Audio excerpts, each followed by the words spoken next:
Hi, hi. My God, I haven't seen you guys in 2 days. 2 days. But I would never make it 3 days. I would never even dream of missing a church day. Church day.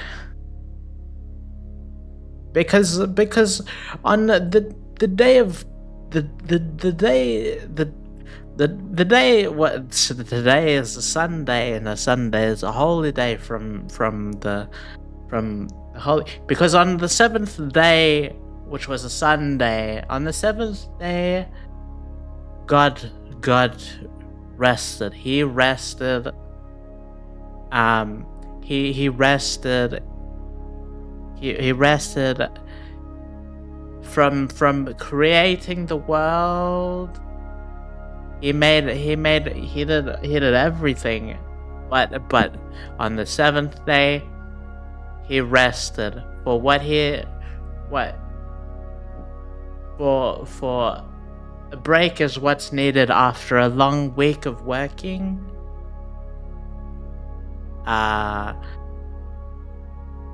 Resting is important,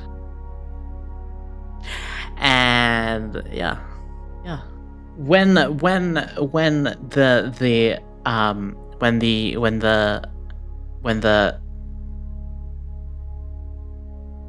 who remembers what happened last week? What did we read last week? We read about a lot of numbers. We counted the people, the census. We counted all the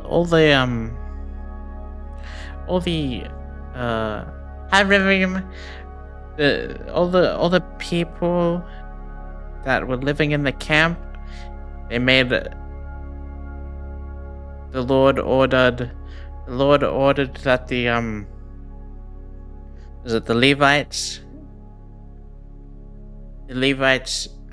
get to eat everybody else's food. The Levites get to eat all of the sacrificial food for themselves after all the people have given their sacrifices and offerings to the Lord. And then the Levites purified their clothes and stuff. The Levites did all the work for the tabernacle, maintaining all of the tabernacle for God, because God does not like an unclean place. And then now we're on to actual story, it looks like, or learning about traditions, looks like, and then there's going to be some stories happening today, not just numbers and rules. Well, now sit down, listen up, listen to what the Lord has to say in the book, the Bible. The Lord spoke to Moses in the desert of Sinai in the first month of the second year after they came out of Egypt. He said, have the Israelites celebrate the Passover at the appointed time. Celebrate it at the appointed time at twilight on the 14th day of this month. Passover is a Pesach for the Hebrew people. That's when celebrated at the appointed time at twilight, in accordance with all its rules and regulations. So Moses told the Israelites to celebrate the Passover, and they did so in the desert of Sinai at twilight on the 14th. Where's my headphones? On my head? My headphones are on my head. Who is that? There. So Moses told the Israelites to celebrate the Passover, and they did so in the desert of Sinai at twilight on the 14th day of the first month. The Israelites did everything just as the Lord commanded Moses.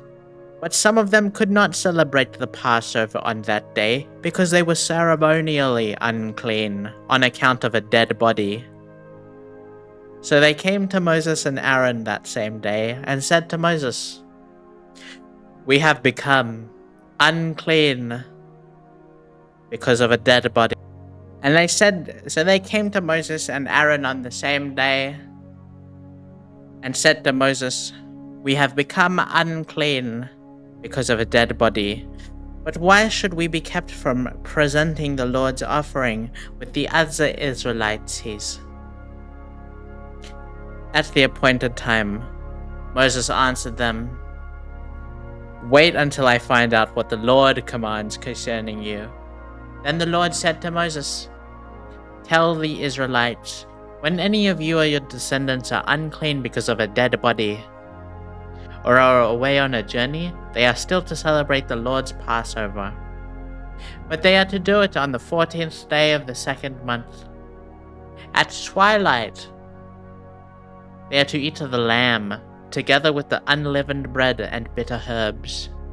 They must not leave any of it until morning, or break any of its bones, or break any of its bones. When they celebrate the Passover, they must follow all the regulations. But if anyone who is ceremonially unclean, but if anyone who is ceremonially clean and not on a journey fails to celebrate the Passover, they must be cut off from their people. For not presenting the Lord's offering at the appointed time, they will bear the consequences of their sin. If you don't celebrate Pesach, you are cut off from your people. That's awful. It's all over. They will be a foreigner residing among you is also to celebrate the Lord's Passover in accordance with its rules and regulations. You must have the same regulations for both the foreigner and the native born. On the day of the tabernacle, the tent of the covenant law was set up. The cloud covered it. From evening till morning, the cloud above the tabernacle looked like fire. Ooh. That is how it continued to be. The cloud covered it, and at night it looked like fire. Whenever the cloud lifted from above the tent, the Israelites set out. Wherever the cloud settled, the Israelites camped. At the Lord's command, the Israelites set out, and at his command they encamped. As long as the cloud stayed over the tabernacle, they remained in camp. When the cloud remained over the tabernacle for a long time, the Israelites obeyed the Lord's order and did not set out. Sometimes the Lord was over the tabernacle only a few days. At the Lord's command, they would encamp, and then at his command, they would set out. Sometimes the cloud stayed only from evening till morning, and when it lifted in the morning, they set out. Whether by day or by night, whenever the cloud lifted, they set out. Whether the cloud stayed over the tabernacle for 2 days, or a month, or a year, the Israelites would remain in camp and not set out, but when it lifted, they would set out. At the Lord's command they encamped, and the Lord's command they set out. They obeyed the Lord's order in accordance with his command through Moses. The Lord said to Moses, he said, "Make 2 trumpets of hammered silver and use them for calling the community together and for having the camp set out." Or is that the ram's horn? When they both sound, when both are sounded, the whole community is to assemble before you at the entrance to the tent of meeting. If only one is sounded, the leaders, the heads of the clans of Israel, are to assemble before you. When a trumpet blast is sounded, the tribes camping on the east are to set out. At the sounding of the second blast, the camps are on the south are to set out. The blast will be the signal for setting out. This book reads like a child wrote it. Together the assembly blow the trumpets, but not for the signal for setting out. Yes, we get it. We get the trumpets for setting out. The sons of Aaron, the priests, are to blow the trumpets. This is to be a lasting ordinance for you and the generations to come. When you go into battle in your own land against an enemy who is oppressing you, sound a blast on the trumpets, then you will be remembered by the Lord, your God, and rescued from your enemies. Also, at your times of rejoicing, your appointed festivals, and new moon feasts, you are to sound the trumpets over your burnt offerings and fellowship offerings. And they will be a memorial for you before your God. I am the Lord, your God. On the 12th day of the second month of the second year, the cloud lifted from above the tabernacle of the covenant law. Then the Israelites set out from the desert of Sinai and traveled from place to place until the cloud came to rest in the desert of Paran.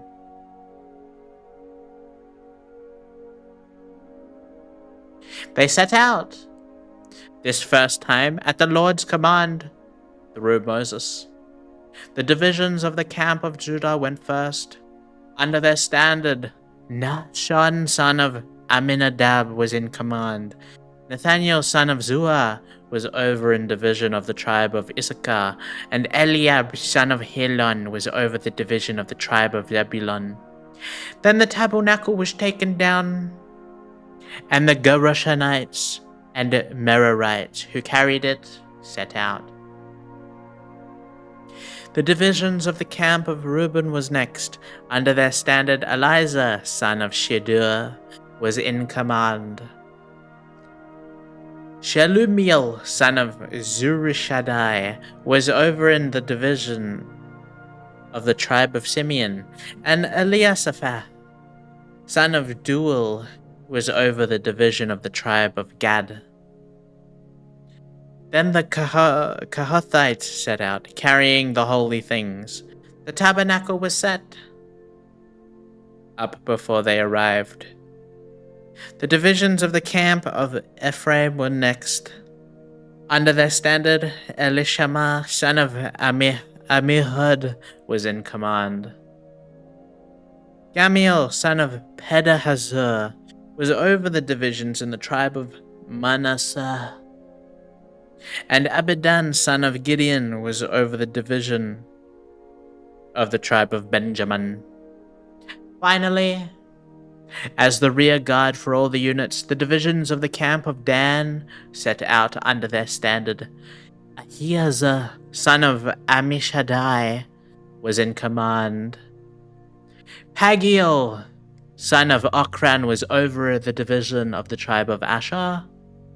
And Ahira, son of Enan, was over the division of the tribe of Naphtali. This was the order of march for the Israelite divisions as they set out. Now Moses said to Hobab,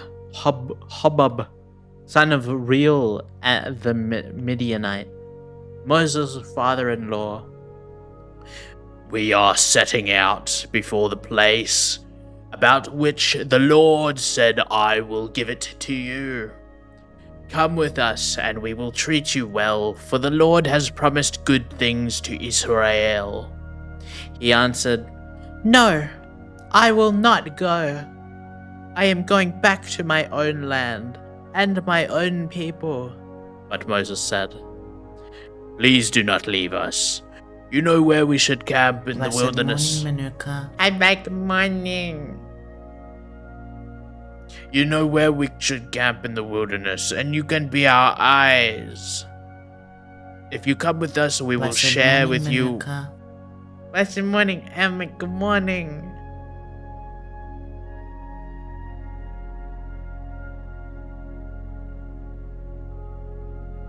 and you can be our eyes. If you come with us, we will share with you whatever good things the Lord gives us." So they set out from the mountain of the Lord and traveled for 3 days. 3 days. The ark of the covenant of the Lord went before them during those 3 days to find them a place to rest. The cloud of the Lord was over them by day when they set out from the camp. Whenever the ark set out, Moses said, "Rise up, Lord. May your enemies be scattered, may your foes flee before you."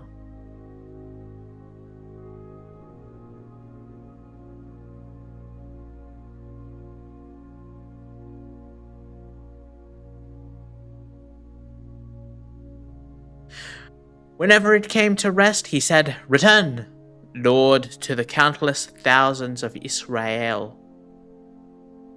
Now the people complained about their hardships in the hearing of the Lord, and when he heard them, his anger was aroused.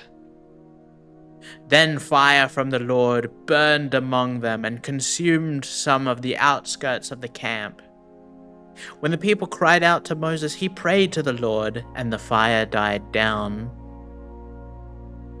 So they complained about hardships, and then they got punished. So that place was called Taberah, because fire from the Lord had burnt among them. The rabble with them began to crave other food. And again the Israelites started wailing and said, "If only we had meat to eat. We remember the fish we ate in Egypt at no cost, also the cucumbers, melons, leeks, onions, and garlics. But now we have lost our appetite. We never see anything but this manna."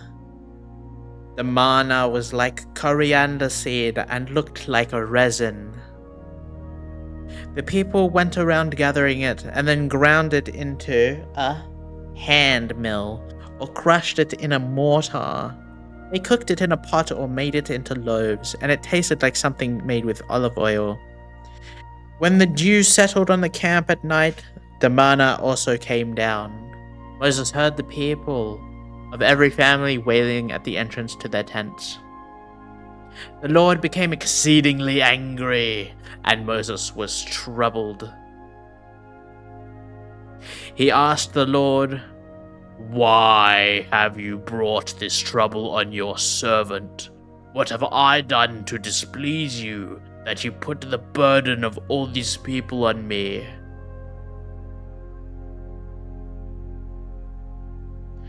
"Did I conceive all these people? Did I give birth to them? Why do you tell me to carry them in my arms as a nurse carries an infant? To the land you promised on oath to their ancestors. Where can I get meat for all these people? They keep wailing to me, 'Give us meat to eat.'" I cannot carry all these people by myself. The burden is too heavy for me. If this is how you are going to treat me, please go ahead and kill me. If I have found favor in your eyes, and do not let me face my own ruin." The Lord said to Moses, "Bring me 70 of Israel's elders, who are known to you as leaders and officials among the people.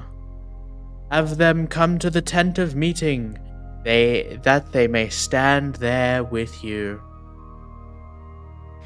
I will come down and speak with you there, and I will take some of the power of the Spirit that is on you and put it on them. They will share the burden of the people with you, so that you will not have to carry it alone. Tell the people, consecrate yourselves in preparation for tomorrow, when you will eat meat." The Lord heard you when you wailed. If only we had meat to eat. We were better off in Egypt. Now the Lord will give you meat, and you will eat it. You will not eat it for just 1 day, or 2 days, or 5, 10, or 20 days, but for a whole month, until it comes out of your nostrils, and you loathe it. You would. So he's, oh, you like meat so much? And he starts forcing it down everybody's throats. Because you have rejected the Lord, who is among you, and have wailed before him, saying, why did we ever leave Egypt? But Moses said, here I am among 600,000 men on foot, and you say I will give them meat to eat for a whole month? Would they have enough if flocks and herds were slaughtered for them? Would they have enough if the fish in the sea were caught for them? The Lord answered Moses, is the Lord's arm too short? Now you will see whether or not what I say will come true for you.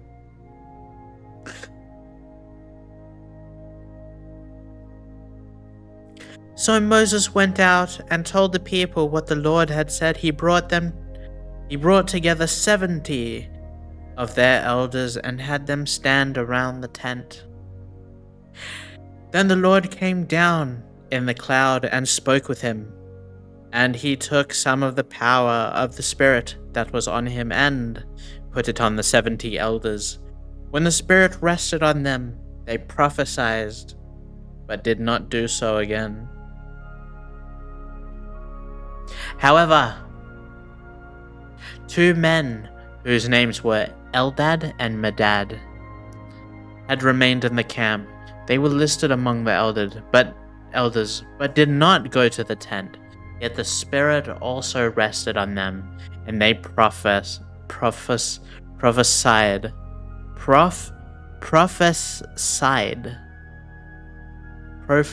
in the camp.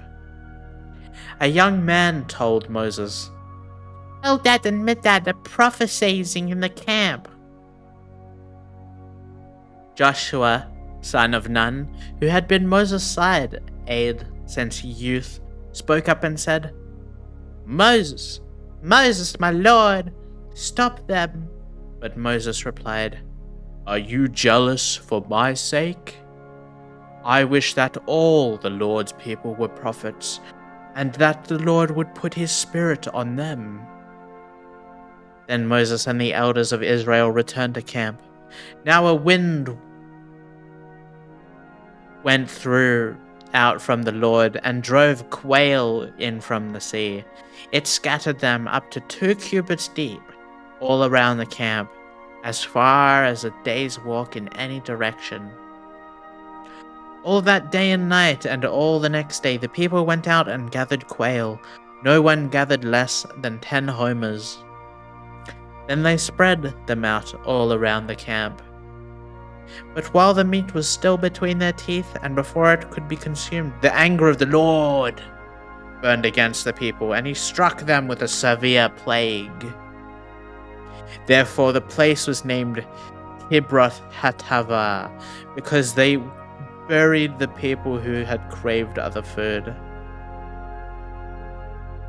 From Kibroth Hattaavah, the people traveled to Hazeroth and stayed there.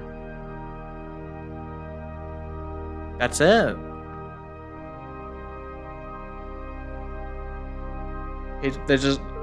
He puts a plague on them, and that's the end. That's the end of that story. And then they all died. Miriam and remember Miriam from the movie Prince of Egypt? Miriam and Aaron began to talk against Moses because of his Cushite wife, for he had married a Cushite. Has the Lord spoken only through Moses? They asked. Hasn't he spoken through us? Hasn't he also spoken through us? And the Lord heard this. Brackets. Now Moses was a very humble man, more humble than anyone else on the face of the earth. and the, at the at once the Lord said to Moses, Aaron and Miriam, come out to the tent of meeting, all three of you. So the three of them went out. Then the Lord came down in a pillar of cloud. He stood at the entrance to the tent and summoned Aaron and Miriam. When the two of them stepped forward, he said, listen to my words.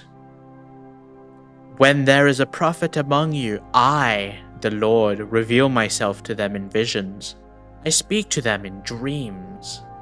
But this is not true of my servant Moses. He is faithful in all my house. With him I speak face to face, clearly and not in riddles. He sees the form of the Lord. Why then were you not afraid to speak against my servant Moses? The anger of the Lord burned against them, and he left them. When the cloud lifted from above the tent, Miriam's skin was leprous. It became as white as snow. Aaron turned toward her and saw that she had a defiling skin disease.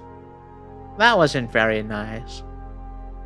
And he said to Moses, please, my Lord, I ask you not to hold against the sin that we have so foolishly committed. Do not let her be like a stillborn infant coming from its mother's womb with its flesh half eaten away. That's graphic. So Moses cried out to the Lord, please, God, heal her. The Lord replied to Moses, If her father had spit in her face, would she not have been in disgrace for 7 days? Confine her outside the camp for 7 days. After that, she can be brought back. So Miriam was confined outside the camp for 7 days, and the people did not move on till she was brought back. After that, the people left Hazeroth and encamped in the desert of Paran. The Lord said to Moses, send some men to explore the land of Canaan, which I am giving to the Israelites. From each ancestral tribe, send one of its leaders. So at the Lord's command, Moses sent them out from the desert of Paran. All of them were leaders of the Israelites. These are their names. From the tribe of Reuben, Shammua son of Zakur. From the tribe of Simeon, Shaphat son of Hori. From the tribe of Judah, Caleb son of Jephunneh. From the tribe of Issachar, Eagle son of Joseph. From the tribe of Ephraim, Hoshea son of Nun. From the tribe of Benjamin, Palti son of Raphu. From the tribe of Zebulun, Gadiel son of Sodi. From the tribe of Manasseh, a tribe of Joseph, Gadi son of Susi. From the tribe of Dan, Amiel son of Gamali. From the tribe of Asher, Sether son of Michael. From the tribe of Naphtali, Nabi son of Vafsi. From the tribe of Gad, Guel son of Maki. These are the names of the men Moses sent to explore the land. Moses gave Hoshea son of Nun the name Joshua. When Moses sent out them to explore Canaan, he said, go up through Negev and on into the hill country. See what the land is like and whether the people who live there are strong or weak, few or many. What kind of land do they live in? Is it good or bad? What kind of towns do they live in? And are they unwalled or fortified? This is where they take over. How is the soil? Is it fertile or poor? Are these trees in it? Are there trees in it or not? Do your best to bring back some fruit of the land. It was the season for the first ripe grapes. So they went up and explored the land from the desert of Zin as far as Rehob toward Lebo Hamath. They went through Negev and came to Hebron, where Ahiman, Sheshai, and Talmai, the descendants of Anak, lived. Brackets. Hebron had been built 7 years before Zone in Egypt. Remember? When they reached the valley of Eshcol, they cut off a branch bearing a single cluster of grapes. 2 of them carried it out on a pole between them, among with some pomegranates and figs.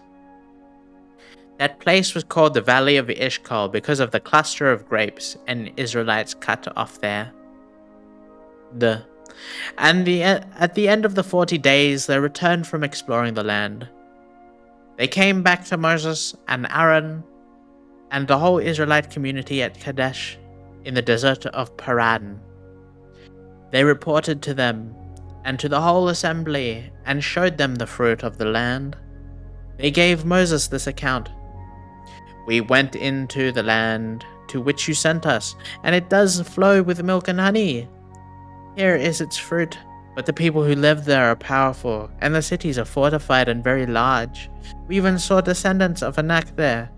The Amalekites live in the Negev. The Hittites and Jebusites and Amorites live in the hill country, and the Canaanites live in the sea and along the Jordan. Then Caleb silenced the people before Moses and said, We should go up and take possession of the land. We can certainly do it. But the men who had gone up with him said, We can't attack those people. They are stronger than we are. And they spread among the Israelites a bad report about the land they had explored. They said, The land we explored devours those living in it. All the people... What, so they lied? The land we explored devours those living in it. All the people we saw there are of great size. We saw the Nephilim there, the descendants of Anak come from Nephilim. We seemed like grasshoppers in our own eyes, and we looked the same to them. That night, all the members of the community raised their voices and wept aloud. All the Israelites grumbled against Moses and Aaron, and the whole assembly said to them, If only we had died in Egypt, or in this wilderness. Why is the Lord bringing us to this land only to let us fall by the sword? Our wives and children will be taken as plunder. Wouldn't it be better for us to go back to Egypt? I mean, maybe. With the big bad Pharaoh dead now. If they went back, they might have a nicer Pharaoh.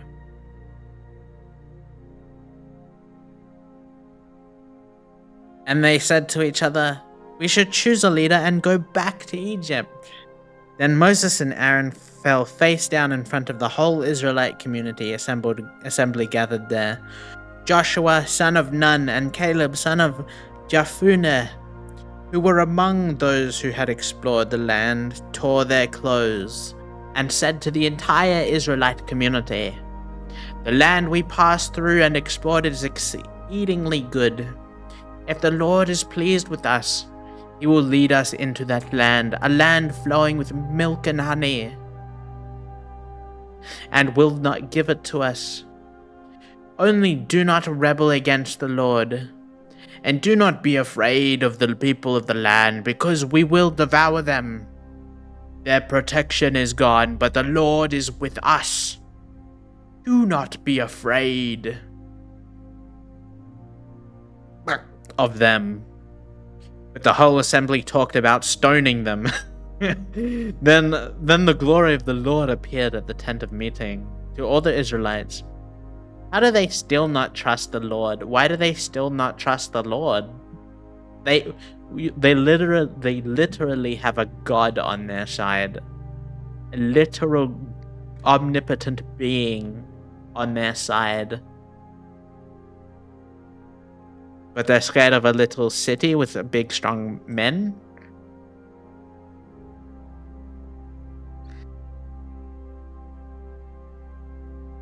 Then the glory of the Lord appeared at the tent of meeting to all the Israelites. The Lord said to Moses, "How long will these people treat me with contempt?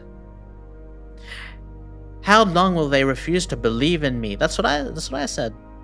"In spite of all the signs I have performed among them."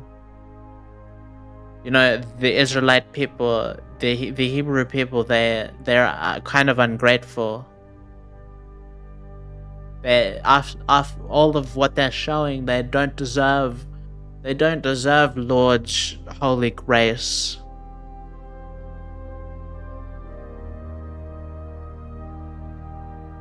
How long will they refuse to believe in me, in spite of the signs of all those I have performed of them?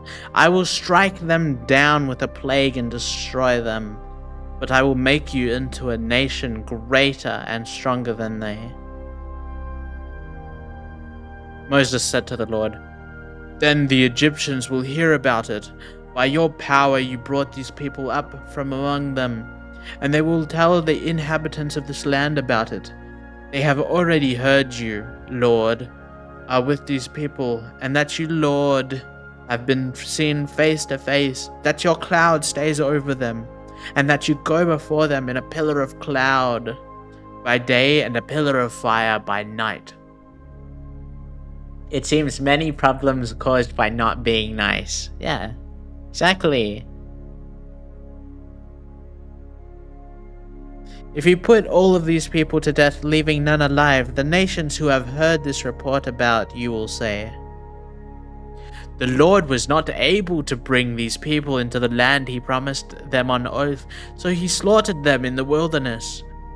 Now, so he's blackmailing. Moses is blackmailing the Lord. Blackmailing? No, he's gaslighting the Lord.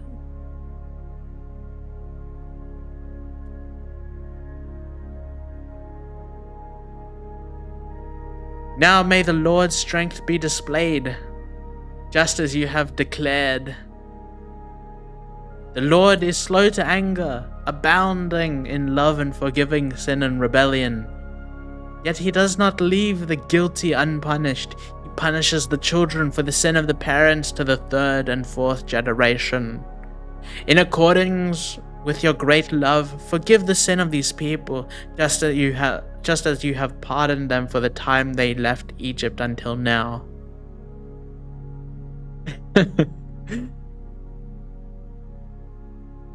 The Lord replied, "I have forgiven them, as you asked.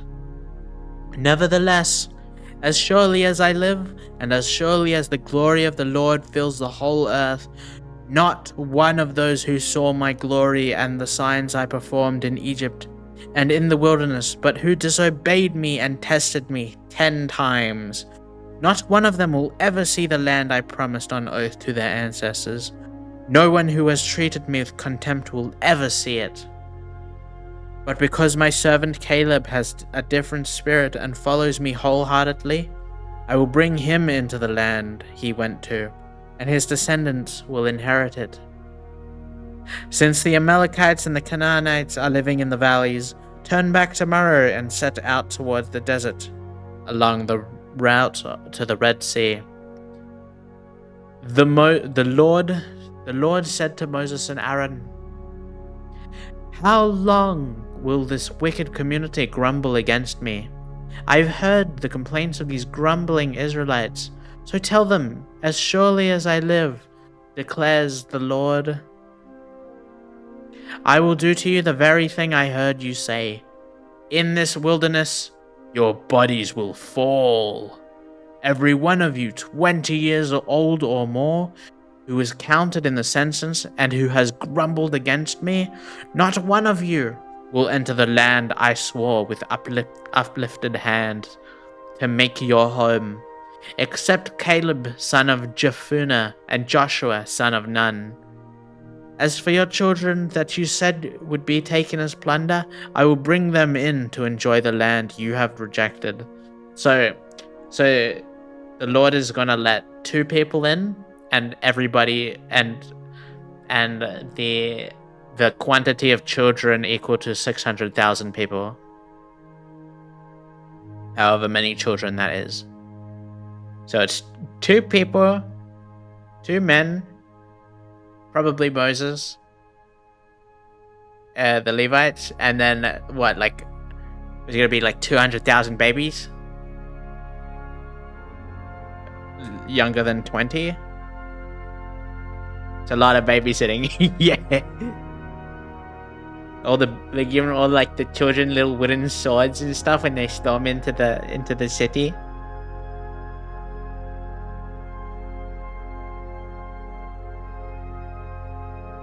But as for you, your bodies will fall in this wilderness. Your children will be shepherds here for 40 years, suffering for your unfaithfulness until the last of your bodies lie in the wilderness.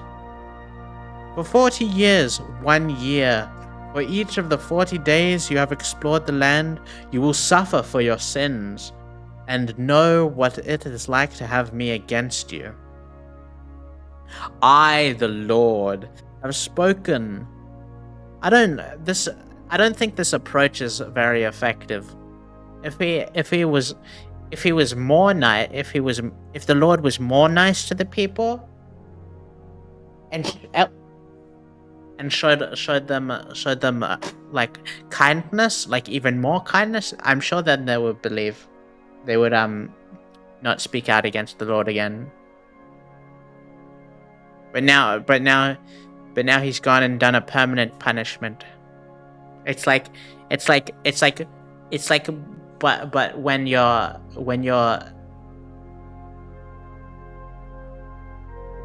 it's your first offense doing a crime, it's only your 10th attempt.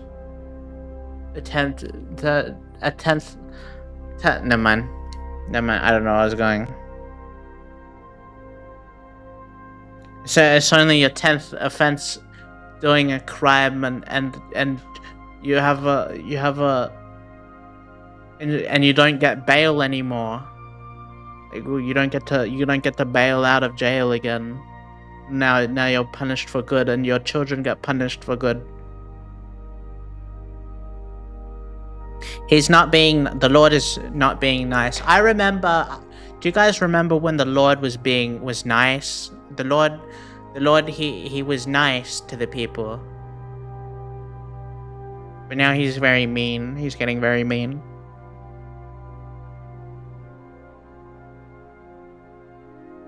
I, the Lord, have spoken, and I will surely do these things to this whole wicked community, which has banded together against me. If Moses said, "Please, Lord, forgive them, for they do not know," and then Lord forgives them after saying all this, I'm gonna freak out. I, the Lord, have spoken, and I will surely do these things to this whole wicked community, which has banded together against me, and will meet their end in the wilderness. Here they will die. So the men Moses had sent to explore the land, who returned and made the whole community grumble against him by spreading a bad report about it. These men who were responsible for spreading the bad report about the land were struck down and died of a plague before the Lord. Wait, so that's not nice. Wait, so that's not fair at all. So the men who went out to explore came back and lied to everybody, and then everybody got, understandably upset because they were lied to and they thought something else. And then they started complaining, and they're getting punished for that. That's not that fair. That's not really fair.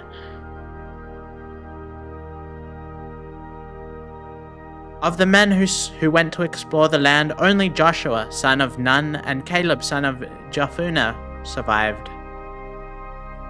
When Moses reported this to all the Israelites, they mourned bitterly. Early the next morning, they set out for the highest point in the hill country, saying, "Now we are ready to go up to the land of the Lord promised. Surely we have sinned."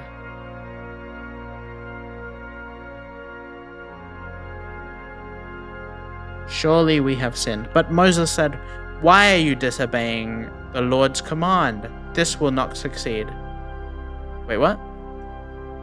Early the next morning, they set out for the highest point. Who set out? The people?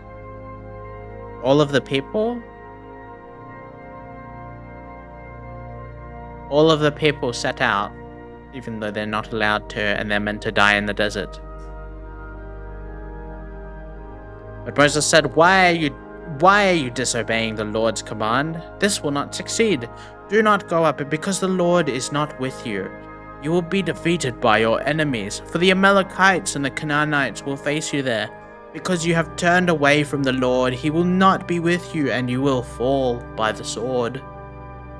Nevertheless, in their presumption, they went up toward the highest point in the hill country, though neither Moses nor the ark of the Lord's covenant moved from the camp. Then the Amalekites and the Canaanites who lived in the hill country came down and attacked them and beat them down all the way to Hormah, as he said. The Lord said to Moses, Speak to the Israelites and say to them, After you enter the land I am giving you as home, and you present to the Lord food offerings from the land, from the herd or the flock, as an aroma pleasing to the Lord, whether burnt offerings or sacrifices for special vows, or free will offerings or festival offerings. Then the person who brings an offering shall present to the Lord a grain offering of 1/10 of an ephah of the finest flour mixed with 1/4 of a hin of olive oil. With each lamb for the burnt offering or the sacrifice prepare 1/4 of hin of wine as a drink offering. With a ram prepare a grain offering of 2/10 of an ephah of the finest flour mixed with 1/3 of a hin of olive oil, and 1/3 of a hin of wine as a drink offering. Offer it as an aroma pleasing to the Lord. When you prepare a young bull as a burnt offering, or a sacrifice, or a special vow, or a fellowship offering to the Lord, bring with the bull a grain offering of 3/10 of an ephah of the finest flour mixed with 1/2 of a hin of olive oil. Hi Kaz, good morning. And also bring 1/2 a hin of wine. 1/2 a hin of wine as a drink offering. This will be a food offering, an aroma pleasing to the Lord. Each bull or ram, each lamb or young goat is to be prepared in this manner. Do this for each one, for as many as you prepare. Everyone who is native born must do these things in this way when they present a food offering as an aroma pleasing to the Lord. For the generations to come, whenever a foreigner or anyone else living amongst you presents food offering as an aroma pleasing to the Lord, they must do is exactly as you do. The community is to have the same rules for you, and for the foreigner residing amongst you. This is a lasting ordinance from the generations to come.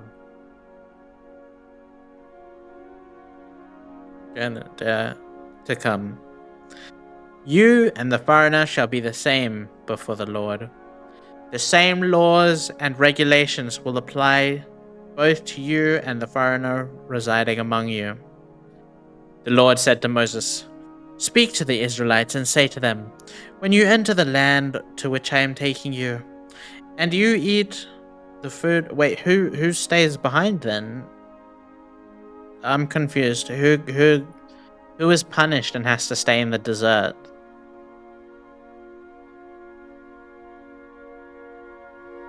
When you did maybe he changed his mind. It didn't specifically say who died in the battle.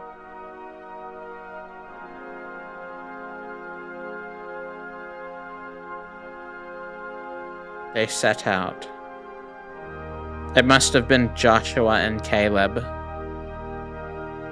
The 2 men, they went out and died.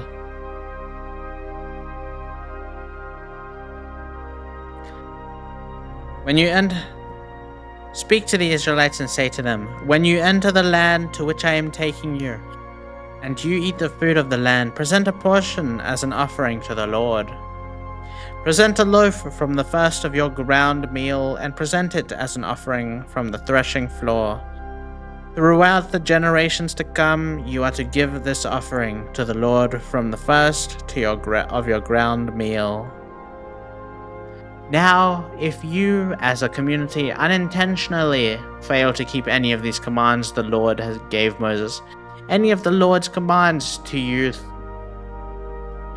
through him, from the day the Lord gave them, and continuing through the generations to come, and if this is done unintentionally without the community being aware of it, then the whole community is to offer a young bull for a burnt offering as an aroma, pleasing to the Lord, along with its prescribed grain offering, a drink offering, and a male goat for a sin offering.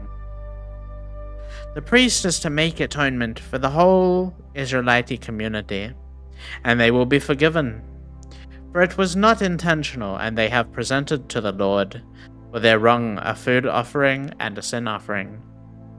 The whole Israelite community and the foreigners residing among them will be forgiven, because all the people were involved in the unintentional wrong. But if just one person sins unintentionally, that person must bring a year-old female goat for a sin offering. The priest is to make atonement before the Lord for the one who erred by sinning unintentionally. And then when atonement has been made, the person will be forgiven. One and the same law applies to everyone who sins unintentionally, whether a native-born Israelite or a foreigner residing among you. But anyone who sins defiantly, whether native-born or foreigner, blasphemies the Lord, and must be cut off from the people of Israel, because they have despised the Lord's word and broken his commands. They must surely be cut off. Their guilt remains on them. While the Israelites were in the wilderness, a man was found gathering wood on Sabbath day. Those who found him gathering wood brought him to Moses and Aaron and the whole assembly, and they kept him in custody, because it was not clear what should be done with him. Then the Lord said to Moses, the Lord said to Moses, the man must die. The whole assembly must stone him outside the camp. So the assembly took him outside the camp and stoned him to death, as the Lord commanded Moses. See, I told you. I told you. Sunday is a day of rest. The Sunday is the Lord's day, and anybody who works on a Sunday is to be stoned to death, put to death. I don't want to say anybody working on a Sunday. Today is a rest day.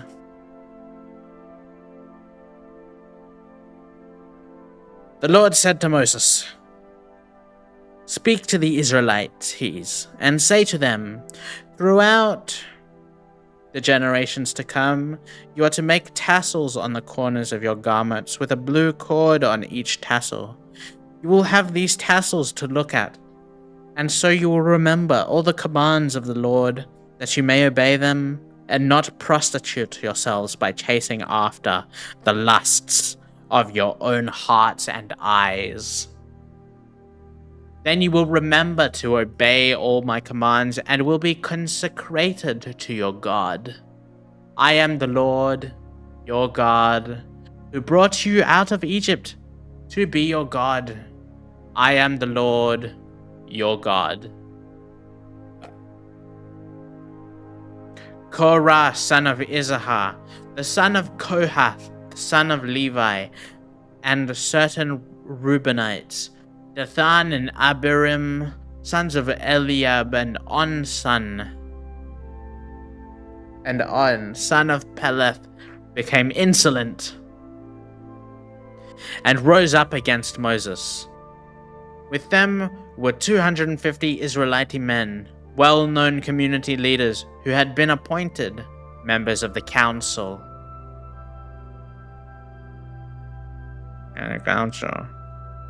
They came as a group. Oh guys, stop yawning. I'm not bored. I just haven't slept, okay? It's getting to be night. It's getting to be late and sleep time.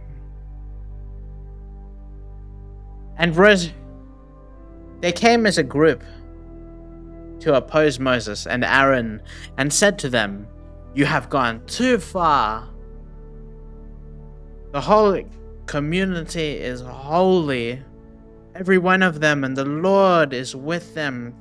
Why then do you set yourself above the Lord's assembly?" When Moses heard this, he fell face down. Then he said to Korah and his fellow followers, "In the morning the Lord will show who belongs to him and who is holy, and he will have that person come near him. The man he chooses he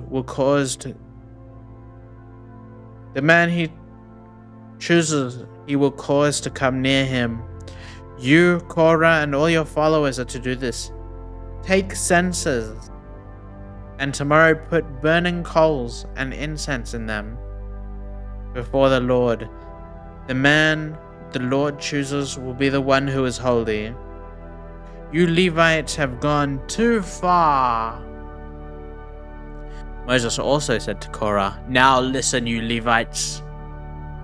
Isn't it enough for you that God of Israel is separated you from the rest of the Israelite community and brought you near himself to do the work at the Lord's tabernacle and to stand before the community and minister to them? He brought you and all your fellow Levites near him.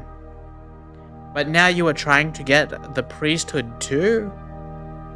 It is against the Lord that you and your followers have banded together. Who is Aaron, and that you should grumble against him?" Then Moses summoned Dathan and Abiram, the sons of Eliab, but they said, "We will not come. Isn't it enough that you have brought us up out of the land flowing with milk and honey to kill us in the wilderness? And now you will also want to lord it over us? Moreover, you haven't brought us into a land flowing with milk and honey, or given us an inheritance of the fields and vineyards. Do you want to treat these men like slaves? No, we will not come." Then Moses became very angry and said to the Lord, "Do not accept their offering. I have not taken so much as a donkey from them, nor have I wronged them." Moses said to Korah, "You and all your followers are to appear before the Lord tomorrow, you and they and Aaron. Each man is to take his censer and put incense in it, 250 censers in all, and present it before the Lord. You and Aaron are to present your censers also." So each of them took his censer, put burning coals and incense in it, and stood it with Moses and Aaron in the entrance to the tent of meeting. When Korah had gathered all his followers in opposition to them at the entrance to the tent of meeting, the glory of the Lord appeared to the entire assembly. The Lord said to Moses and Aaron, "Separate yourselves from this assembly so I can put an end to them once and for all." But Moses and Aaron fell face down and cried out, "Oh God, the God who gives breath to all living things, will you be angry with the entire assembly when only one man sins?" Then the Lord said to Moses, "Say to the assembly, move away from the tents of Korah, Dathan, and Abiram." Moses got up and went to Dathan and Abiram, and the elders of Israel followed him. He warned the assembly, "Move back from the tents of these wicked men. Do not touch anything belonging to them, or you will be swept away because of all their sins." So they moved away from the tents of Korah, Dathan, and Abiram. Dathan and Abiram had come out and were standing with their wives, children, and little ones at the entrances to their tents. Then Moses said, "This is how you will know that the Lord has sent me to do all these things, and that it was not my idea. If these men die a natural death and suffer the fate of all mankind, then the Lord has not sent me. But if the Lord brings out something totally new, and the earth opens its mouth and swallows them, with everything that belongs to them, and they go down alive into the realm of the dead, then you will know that these men have treated the Lord with contempt." As soon as he finished saying all this, the ground under them split apart, and the earth opened its mouth and swallowed them and their households, and all those associated with Korah, together with their possessions. They went down alive into the realm of the dead. With everything they owned, the earth closed over them, and they perished, and they were gone from the community. At their cries, all the Israelites around them fled, shouting, The earth is going to swallow us too." And fire came out from the Lord and consumed the 250 men who were offering the incense. The Lord said to Moses, "Tell Eleazar, son of Aaron, the priest, to remove the censers from the charred remains and scatter the coals some distance away, for the censers are holy. The censers of the men who sinned at the cost of their lives. Hammer the censers into sheets to overlay the altar, for they were presented before the Lord and have become holy. Let them be a sign to the Israelites." So Eleazar the priest collected the bronze censers brought by those who had been burned to death, and he had them hammered out to overlay the altar, as the Lord directed him through Moses. This was to remind the Israelites that no one except a descendant of Aaron should come to burn incense before the Lord, or he would become like Korah and his followers. The next day, the whole Israelite community grumbled against Moses and Aaron. Again, "You have killed the Lord's people," they said. But when the assembly gathered in opposition to Moses and Aaron and turned towards the tent of meeting, suddenly the cloud covered it, and the glory of the Lord appeared. Then Moses and Aaron went to the front of the tent of meeting, and the Lord said to Moses, "Get away from this assembly, so I can put an end to them at once." And they fell face down. Then Moses said to Aaron, "Take your censer and put..."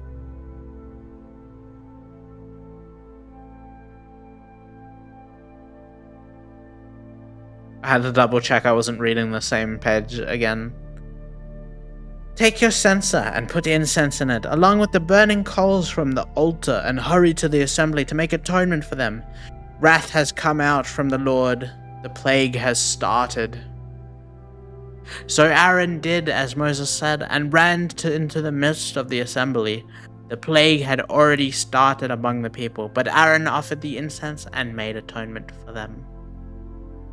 He stood between the living and the dead, and the plague stopped, but 14,700 people died from the plague, in addition to those who had died because of Korah.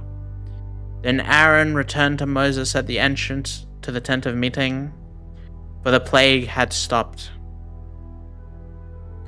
The Lord said to Moses, "Speak to the Israelites and get 12 staffs from them, one from the leader of each of their ancestral tribes. Write the names of each man on his staff. On the staff of Levi, write Aaron's name, for there must be one staff for the head of each ancestral tribe.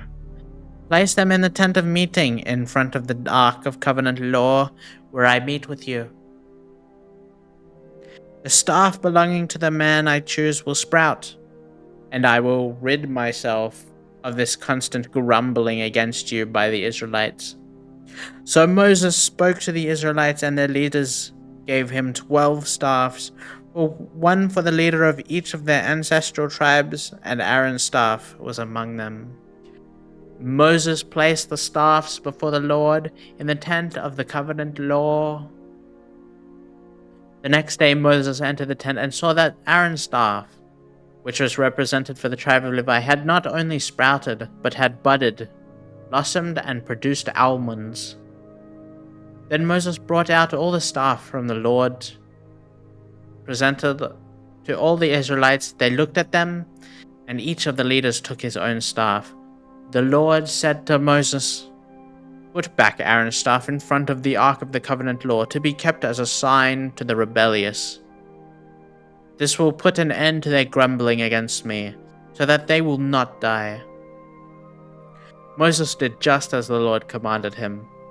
The Israelites said to Moses, "We will die. We are lost. We are lost. Anyone who even comes near the tabernacle of the Lord will die. Are we all going to die?" They never learn. Why do they never learn?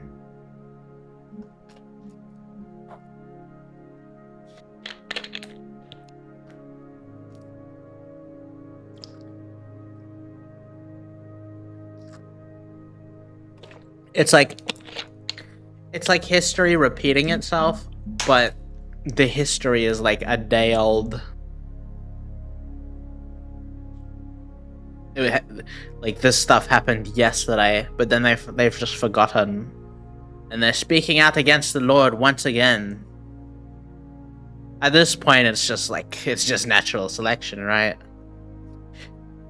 The Lord said to Aaron, "You, your sons, and your family are to bear the responsibility for offenses connected with the sanctuary. And you and your sons alone are to bear the responsibility for offenses connected with the priesthood. Bring your fellow Levites from the ancestral tribe to join you, and assist you. When you and your sons minister before the tent of the covenant law.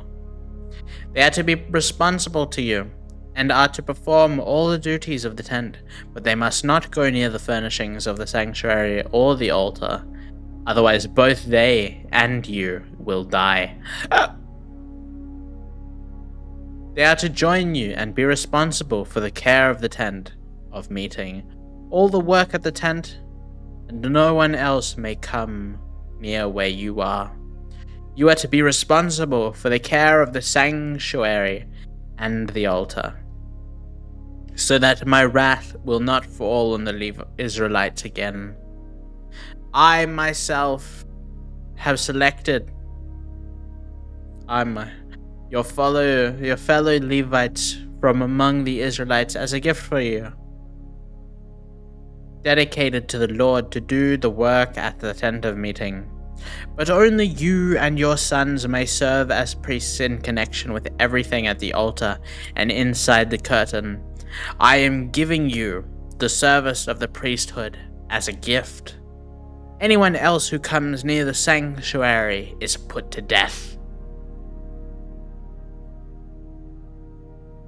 Then the Lord said to Aaron, "I myself put you in charge of the offerings presented to me. All the holy offerings the Israelites give me, I give to you and your sons as your portion, your perpetual share.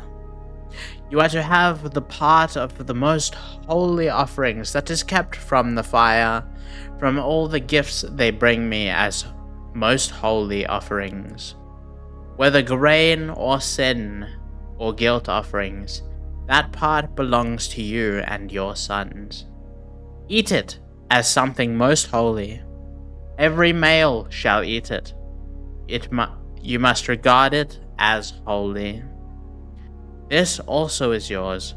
Whatever is set aside from the gifts of all the wave offerings of the Israelites, I give this to you and your sons and daughters as your perpetual share.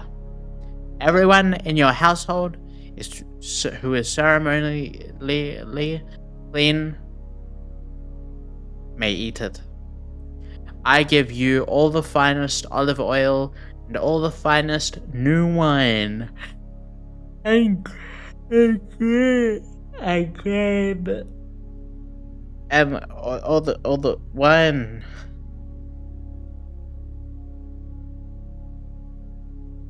All the finest new wine and grain they give the Lord as the first fruits of their harvest. All the land's first fruits that they bring to the Lord will be yours. Everyone in your household who is ceremonially clean may eat it.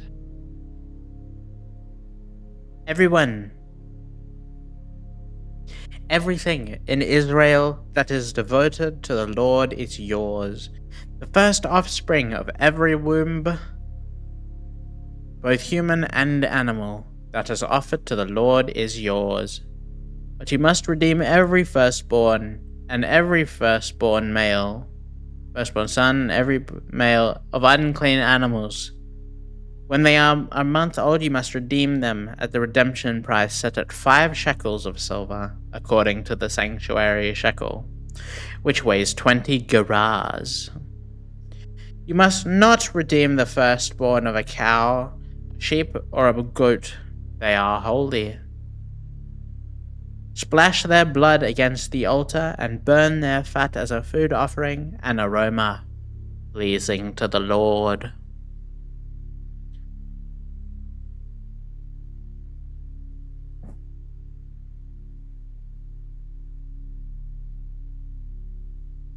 Their meat is to be yours, just as the breast of the wave offering and the right thigh are yours.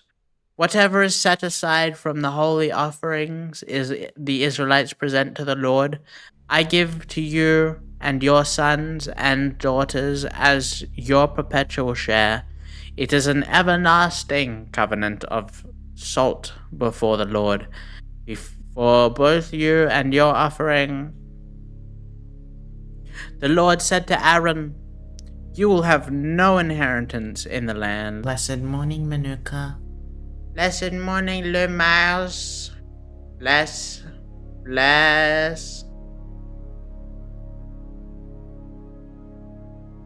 Yeah.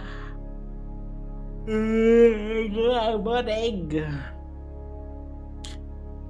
What set aside for? Whatever.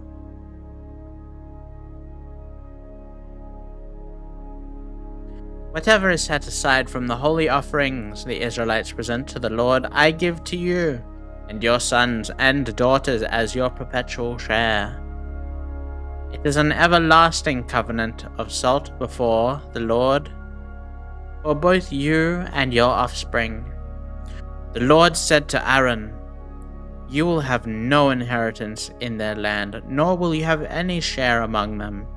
I am your share and your inheritance among the Israelites.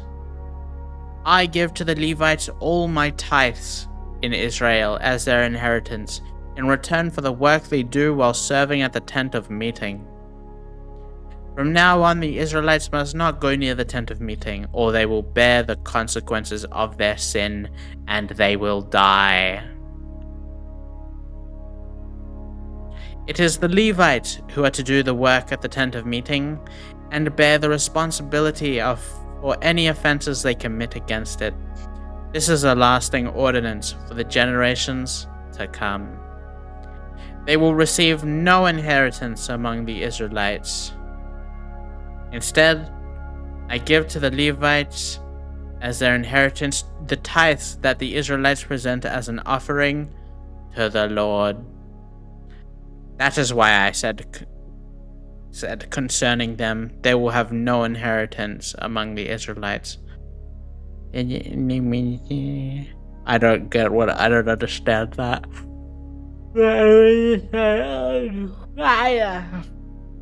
The Lord said to Moses, speak to the Levites and say to them, When you receive from the Israelites the tithe I gave you as inheritance, you must present a tenth of the tithe as the Lord offering. Your offering will be reckoned to you as a grain from the threshing floor or juice from the winepress. In this way, you also will present an offering to the Lord.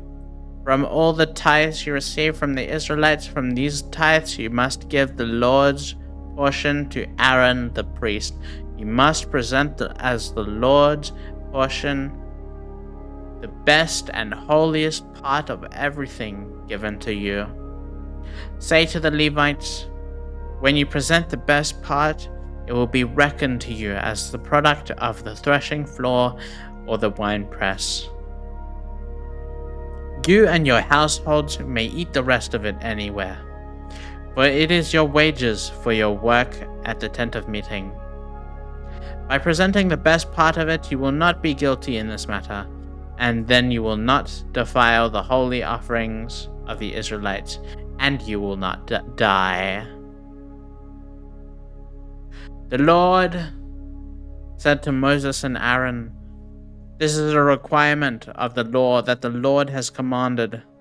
Tell the Israelites to bring you a red heifer without defect or blemish, and that has never been under a yoke. Give it to Eleazar the priest. It is to be taken outside the camp, slaughtered in his presence. Then Eleazar the priest is to take some of its blood on his finger and sprinkle it 7 times toward the front of the tent of meeting. While he watches, the heifer is to be burned, its hide, flesh, blood, and intestines. The priest is to take some cedar wood, hyssop, and scarlet wool, and throw them into the burning heifer. After that, the priest must wash his clothes and bathe himself with water. He may then come into camp, but he will be ceremonially unclean till evening. The man who burns it must also wash his clothes and bathe with water. He too will be unclean till evening. A man who is clean shall gather up the ashes of the heifer and put them in a ceremonially clean place outside the camp. They are to be kept by the Israelite community for use in the water of cleansing. It is for purification from sin. The man who gathers up the ashes of the heifer must also wash his clothes, and he too will be unclean till evening.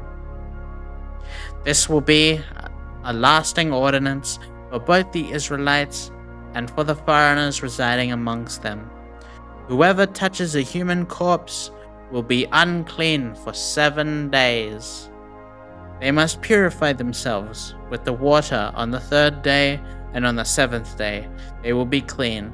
But if they do not purify themselves on the 3rd day and 7th days, they will not be clean. If they fail to purify themselves after touching a human corpse, they defile the Lord's tabernacle. They must be cut off from Israel, because the water of cleansing has not been sprinkled on them. They are unclean. Their cleanliness remains on them. Their uncleanliness remains on them. This is the law that applies when a person dies in a tent. Anyone who enters the tent and anyone who is in it will be unclean for 7 days, and every open container without a lid fastened on it will be unclean. Anyone out in the open who touches someone who has been killed with a sword, or someone who has died a natural death, or anyone who touches a human bone or a grave will be unclean for 7 days. For the unclean person, put some ashes from the burnt purification offering into a jar and pour fresh water over them. Then a man who is ceremonially clean is to take some hyssop, dip it in the water, and sprinkle the tent and all the furnishings and the people who were here. He must also sprinkle anyone who has touched the human bone or a grave, or anyone who has been killed, or anyone who has died a natural death. The man who is clean is to sprinkle those who are unclean on the 3rd and 7th days, and on the 7th day he is to purify them. Those who are being cleansed must wash their clothes and bathe with water, and that evening they will be clean. But if those who are unclean do not purify themselves, they must be cut off from the community, because they have defiled the sanctuary of the Lord. The water of cleansing has not been sprinkled on them, and they are unclean.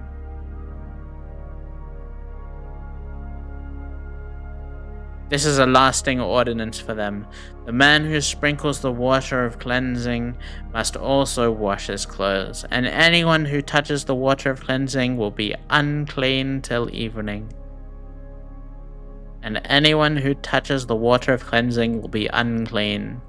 I thought the point of the water is to make you cleansed, because it's the water of cleansing, not the water of uncleansing. In the first month, the whole Israelite community arrived at the desert of Sin, and they stayed at Kadesh.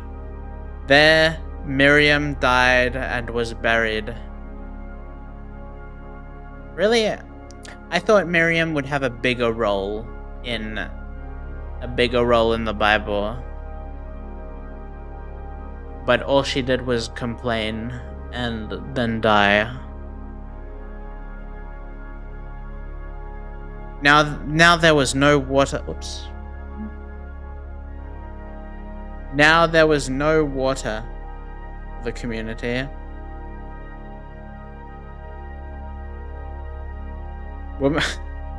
Now there was no water.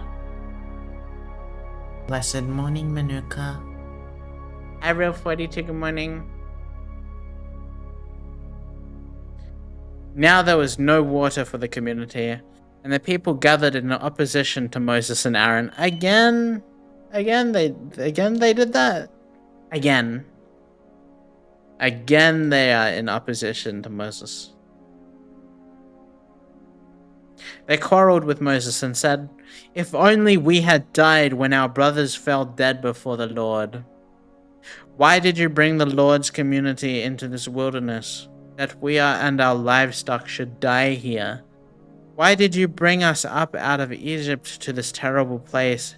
It has no grain, or figs, or grapevines, or pomegranates, and there is no water to drink." Moses and Aaron went from the assembly to the entrance to the tent of meeting and fell face down, and the glory of the Lord appeared to them.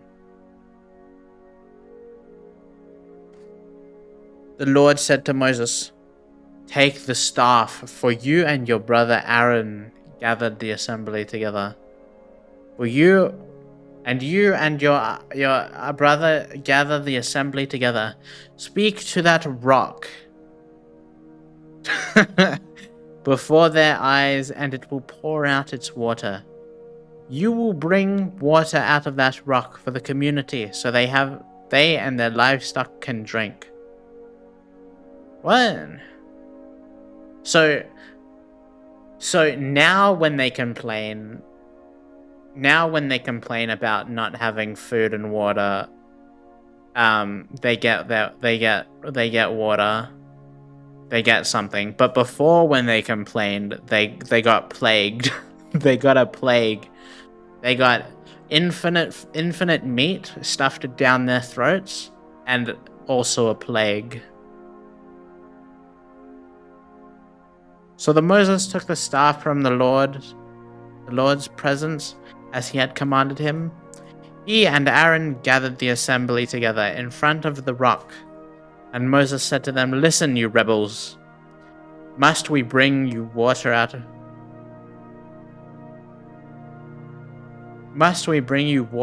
of this rock?" Then Moses raised raised his arm and bah! Then Moses raised his arm and struck the rock twice with his staff. Water gushed out, and the community and their livestock drank. But the Lord said to Moses and Aaron, "Because you did not trust in me enough to honor me as holy in the sight of the Israelites, you will not bring this community into the land I give them." These were the waters of Meribah, where the Israelites quarreled with the Lord, where he proved holy among them. What? He raised, speak to the rock before their eyes, and it will pour out its. This is where God got angry at Moses, because he smacked the rock with his staff instead of speaking to the rock. That's where I got confused. Remember when he split the sea? I thought God got angry at him for smacking the rock with the stick to split the sea. But no, he got angry at Moses because he smacked the rock to milk its water.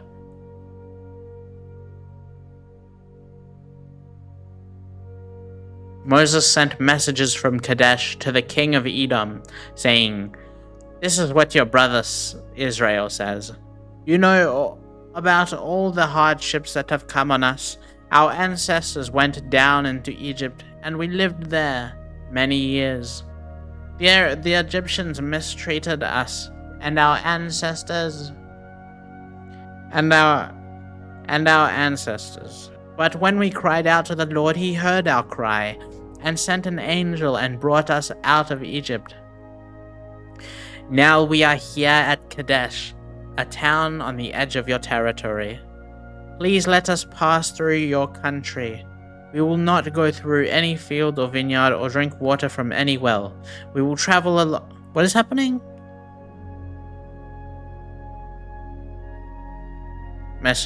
Send messages from Kadesh to the king of Edom. Okay.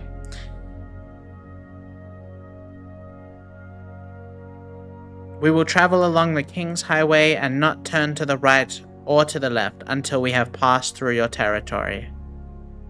But Edom answered, "You must not pass through here. If you try, we will march out and attack you with the sword." The sword.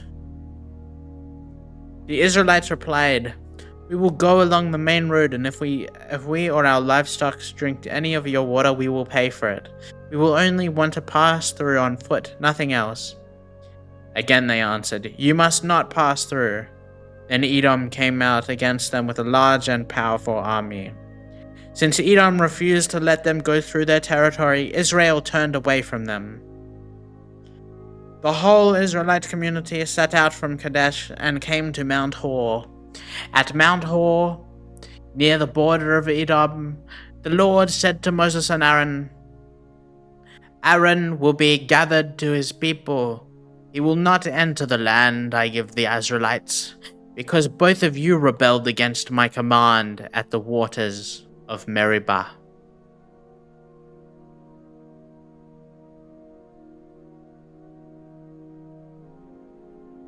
Get Aaron and his son Eleazar and take them up Mount Hor. Remove Aaron's garments and put them on his son Eleazar. For Aaron will be gathered to his people. He will die there. Moses did as the Lord commanded. They went up Mount Hor in the sight of the whole community. Moses removed Aaron's garments and put them on his son Eleazar, and Aaron died there on top of the mountain. Then Moses and Eleazar came down from the mountain, and the whole community learned that Aaron had died. All the Israelites mourned him for 30 days. When the Canaanite king of Arad, who lived in Negev, heard that Israel was coming along the road to Atharim, he attacked the Israelites and captured some of them.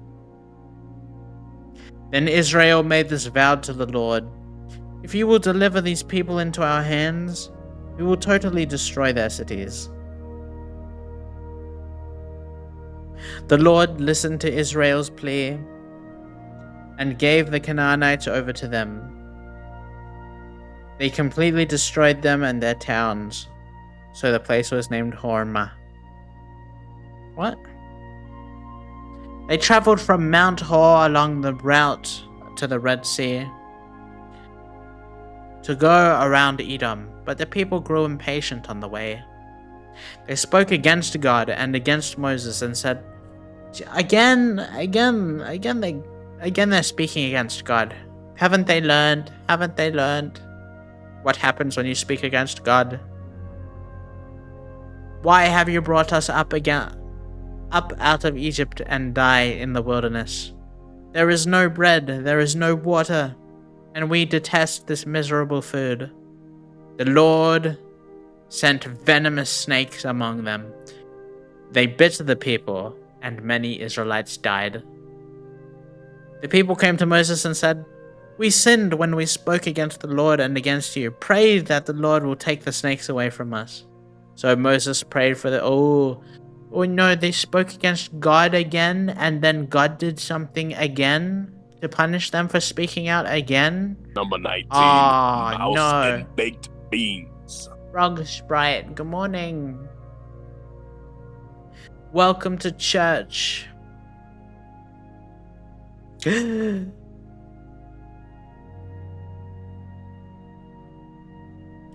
people came to Moses and said, Amen. Blessed morning, Manuka. Amen. Blessed morning, Dusty. The people came to Moses and said, We sinned when blah blah blah blah blah. So Moses prayed for the people. The Lord said to Moses, Make a snake and put it on a pole, for anyone who is bitten can look at it and live. So Moses made a bronze snake and put it on a pole. Then when anyone was bitten by a snake and looked at the bronze snake, they lived. That's weird.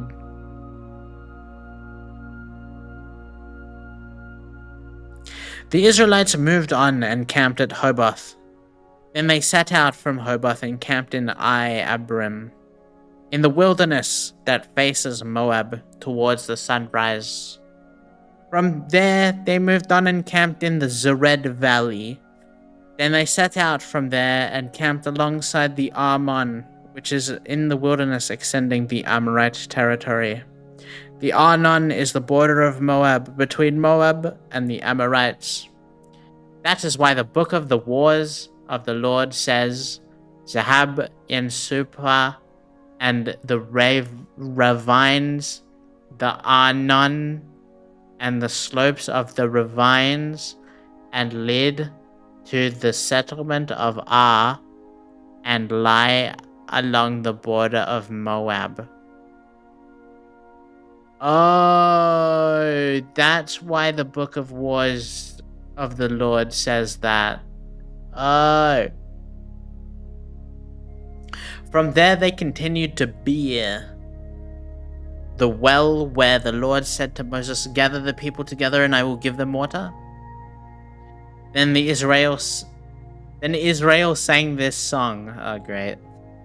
Spring up, oh well, sing about it, and about the well that promises that the princess dug, that the nobles of the people snake, the nobles with scepters and staffs, la la la, la la.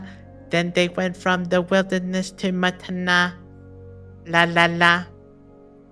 From Matana to Nahalil, from Nahalil to Bamoth, la la la, and from Bamoth to the valley in Moab, where the top of Pisgah overlooks the wastelands, la la la.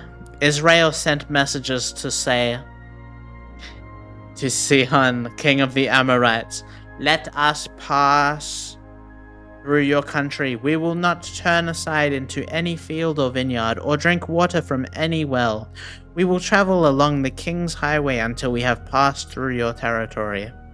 But Sihon would not let Israel. See, this is how they did it. This is how God promised all the land to the Israels. God manipulated the. Remember when he hardened Pharaoh's heart, all but a trick to make Pharaoh let them go, and then run after them into the ocean. Now he's making the leaders. He knows what he's doing. He's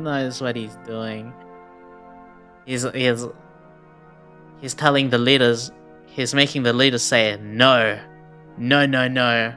But then they say please, please, please, can we?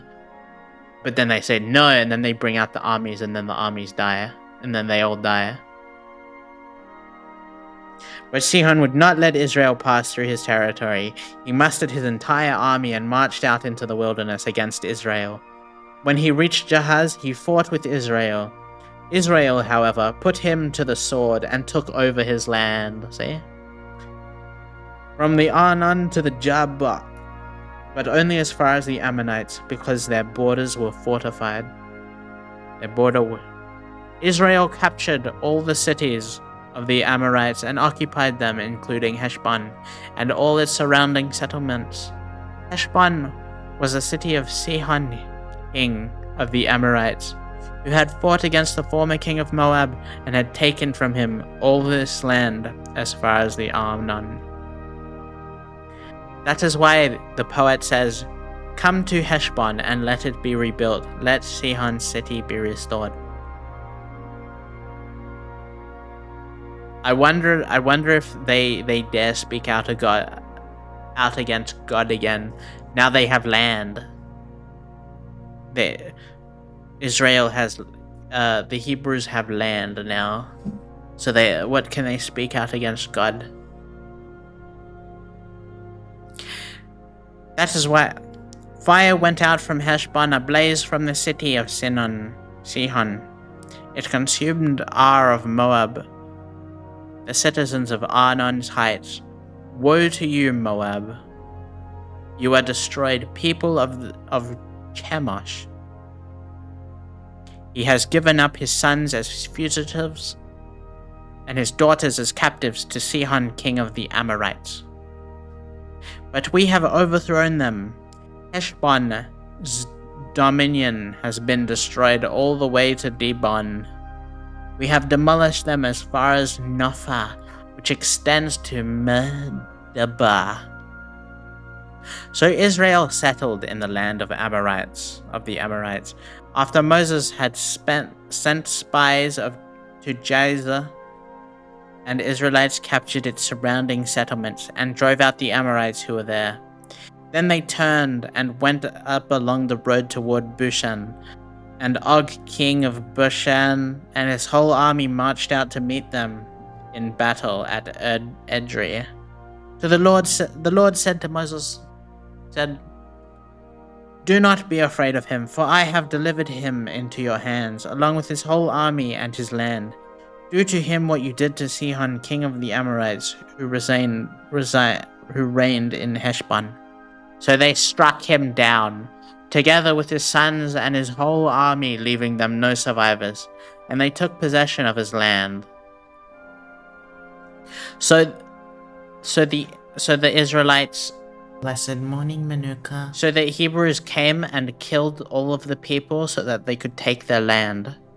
So does this mean Israel is not Israel's land originally, but actually they're invaders?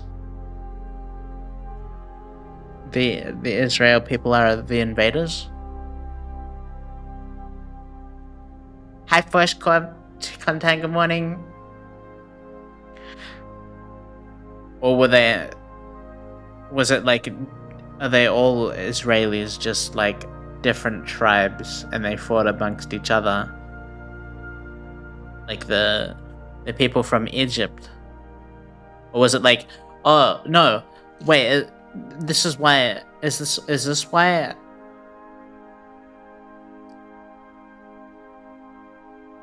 Is this why there's so much war in the Middle East?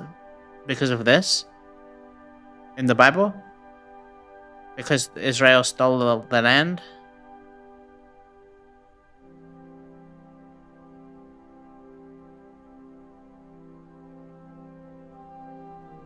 Then the Israelites traveled to the plains of Moab and camped along the Jordan across from Jericho. Now Balak, son of Zippor, saw all that Israel had done to the Amorites, and Moab was terrified because there were so many people. Indeed, Moab was filled with dread because of the Israelites. Nobody can lay claim to the land that's contested. It's been invaded so many times over history, therefore the ones who have been there the longest, the Palestinians, get the claim. Palestinians get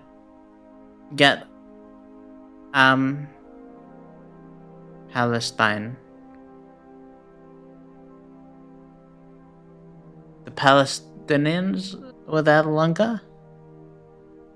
I see. In their view, the Israelites are claiming the land that the Lord said that they should have. Ah. Yeah, but if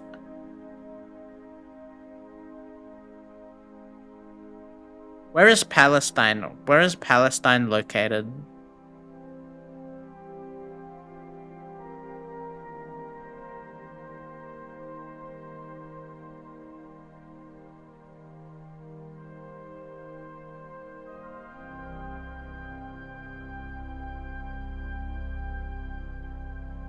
Real question. I'm not good at geometry.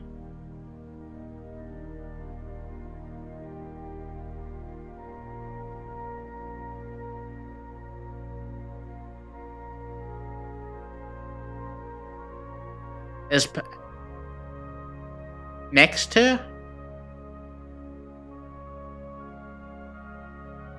But if Israel and Palestine are connected, well, why can't they share? Why can't they? If Israelis don't have Israel, then what do they have?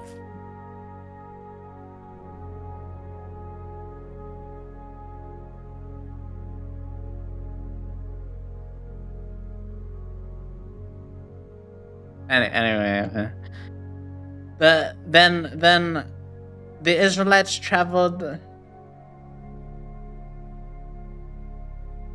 to the plains of Moab and camped along the Jordan across from Jericho.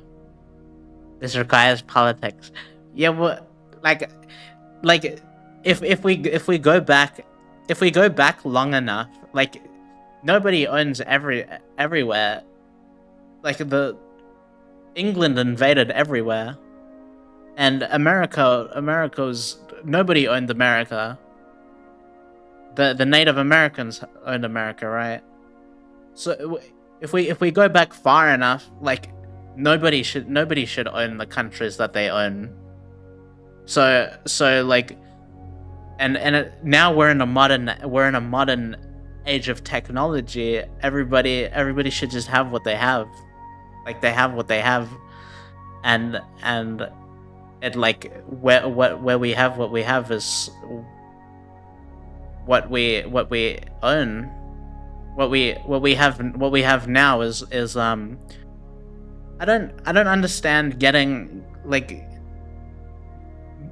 getting angry about not owning land, not owning the land that my 2,000 years ago ancestors once owned, and even though they have land now, it seems many problems caused by people not being nice. in modern civilization, like we've established the countries now. War is something that should be a thing of the past. In like first world countries, war is like unheard of.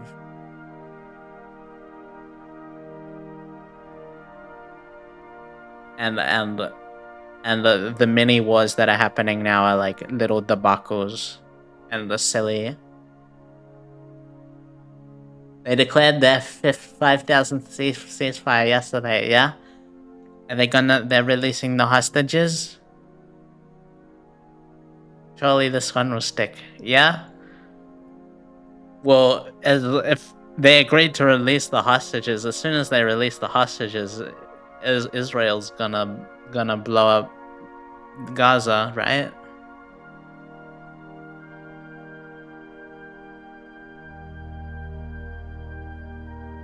Like when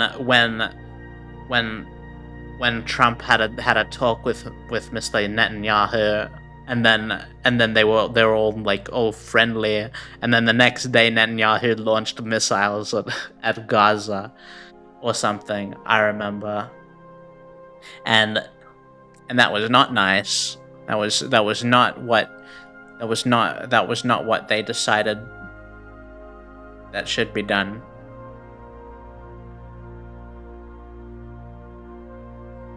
Why can't everybody get along? Hasn't 50 million years of fighting been enough? It's time for peace. Then the Israelites traveled to the plains camped along the Jordan across from Jericho. Now Balak, son of Zippor, saw all that Israel had done to the Amorites, and Moab was terrified because there were so many people. Indeed, Moab was filled with dread because of the Israelites.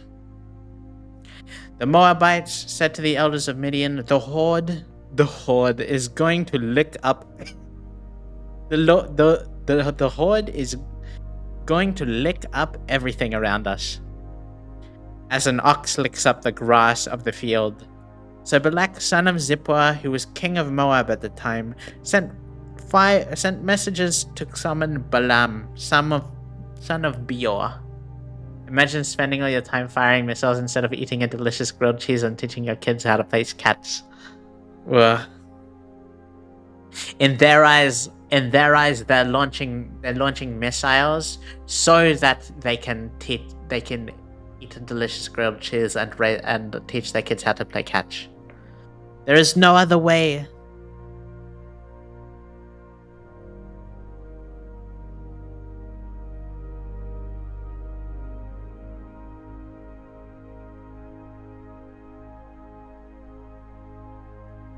What do you do? What do you do when like, okay, if a people lives on a land, but another peoples say that they're entitled to that land because 50 million years ago their granddad owned that land, then what do you do?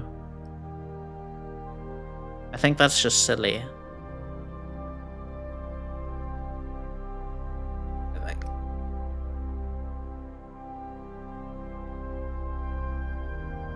We established the borders of the, whenever we made maps, the borders have all been established of the map. There's no more owning land. The Israelites were driven out under hateful circumstances. What, out of Egypt? Were driven out? Or out of I mean, true, yes.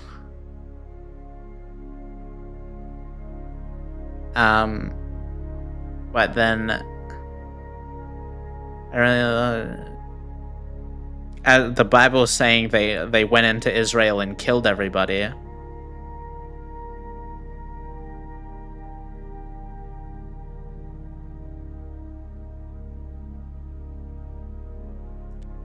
The Moabites said to the elders of Midian, "This horde is going to lick up everything."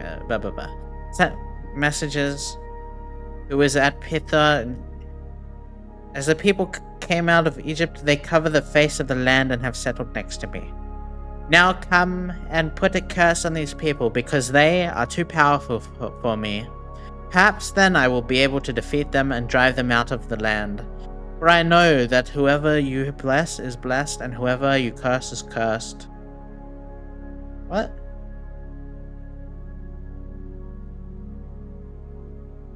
Okay. The elders of Moab and Midian left, taking with them the fee for divination. When they came to Balaam, they told him what Balak had said. "Spend the night here," Balaam said to them, "and I will report back to you with the answer that the Lord gives me." So the Moabite officials stayed with him. God came to Balaam and asked, "Who are these men with you?" Balaam said to God, "Balak, son of Zippor, king of Moab, sent me this message. A people that has come out of Egypt covers the face of the land. Now come and put a curse on them for me. Perhaps then I will be able to fight them and drive them away." But God said to Balaam, "Do not go with them. You must not put a curse on those people, because they are blessed." The next morning, Balaam got up and said to Balak's officials, "Go back to your own country, for the Lord has refused to let me go with you." So the Moabites' officials returned to Balak and said, "Balaam refused to come with us." Then Balak, who is this people? Who is Balaam and who is Balak? I don't know how we got here. I don't know.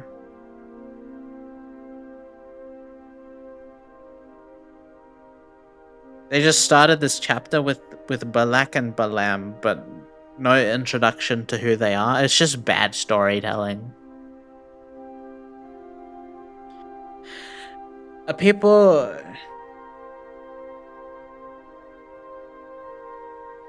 So then Balak sent other officials, more numerous and more distinguished than the first. They came to Balaam and said, "This is what Balak, son of Zippor, says. Do not let anything keep you from coming to me, because I will reward you handsomely, and do whatever you say. Come and put a curse on these people." What is he? Blessed morning, Manuka. Is this guy like a witch doctor or something? Good morning, Istoka. Have fun at the festival.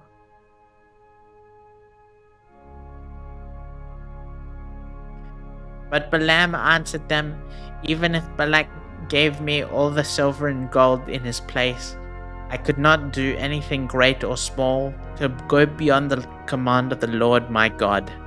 Now spend the night here so that I can find out what else the Lord will tell me." That night God came to Balaam and said, "Since these men have come to summon you, go with them, but do only what I tell you." Balaam got up in the morning, saddled his donkey, and went with the Moabite officials. But God was very angry when he went. The angel of the Lord stood in the road and opposed him. Balaam was riding on his donkey, and his 2 servants were with him. When the donkey saw the angel of the Lord standing in the road with a drawn sword in his hand, it turned off the road into a field. Balaam beat it to get it back on the road. Beat it?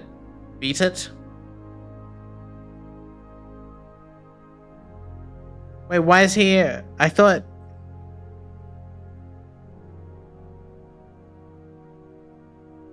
But, so God is trolling him even though he's doing what God told him to do. I don't know. What?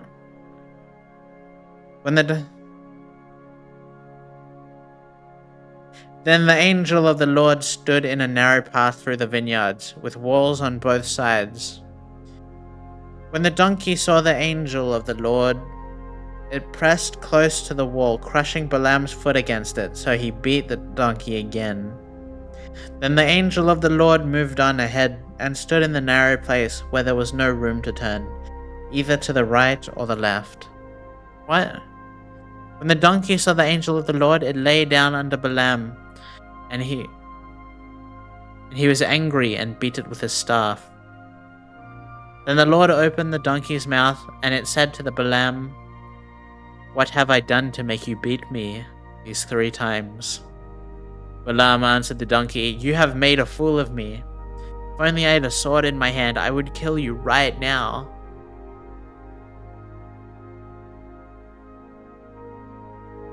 The donkey said to Balaam, "Am I not your donkey, which you have always ridden to this day? Have I been in the habit of doing this to you?" "No," he said. Then the Lord opened Balaam's eyes, and he saw the angel of the Lord standing in the road with his sword drawn. So he bowed down and fell face down.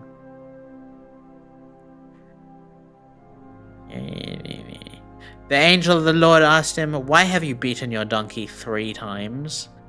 I have come here to oppose you, because your path is reckless one before me. The donkey saw me and turned away from me these 3 times. If it had not turned away, I would have certainly killed you by now, but I would have spared it." Balaam said to the angel of the Lord, "I have sinned. I did not realize you were standing in the road to oppose me. Now if you are displeased, I will go back."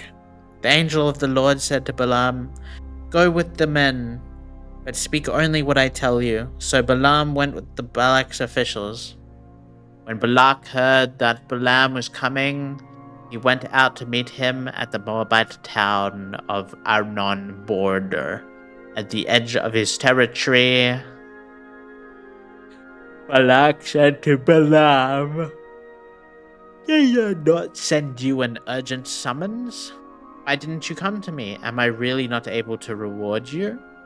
"Well, I have come to you now," Balaam replied, "but I can't say whatever I please. I must speak only what God puts in my mouth." Then Balaam went with Balak to Kiriath Huzoth.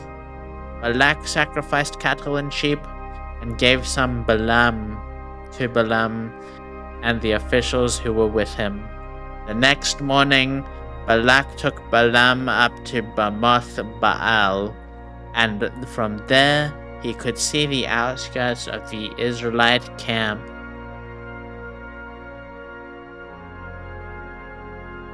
I should have stopped whenever we were doing, whenever we started talking about Balaam. I'll end it. I'll have to end it here because it's 2 hours and my throat is sore. I'm all sore. Wow. How was Hi Natty, good morning. Time to hit the potluck. Did you guys all bring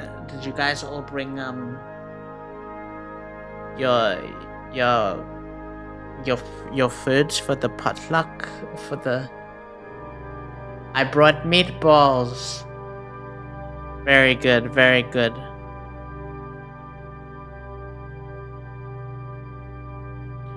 So, wow.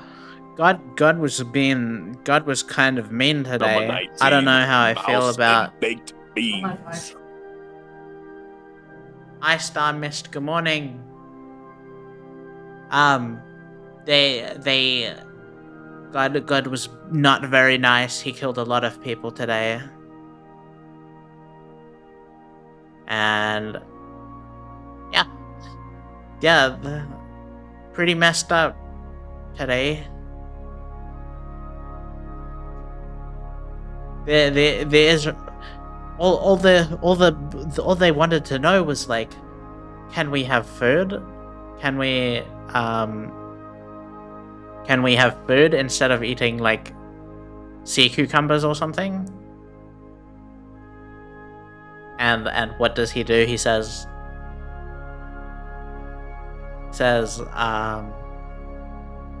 no. Actually, I will force feed you all the meat that you want. I'll force it down your throat and also put a plague on you. And then he split the earth open and killed some people. And then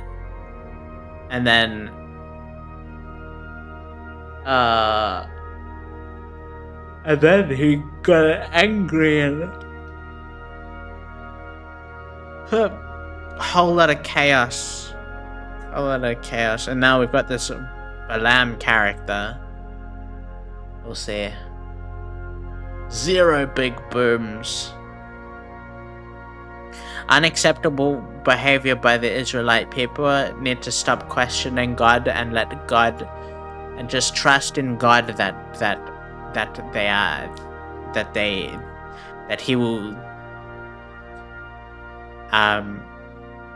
he will the promises that He promised like 10 generations ago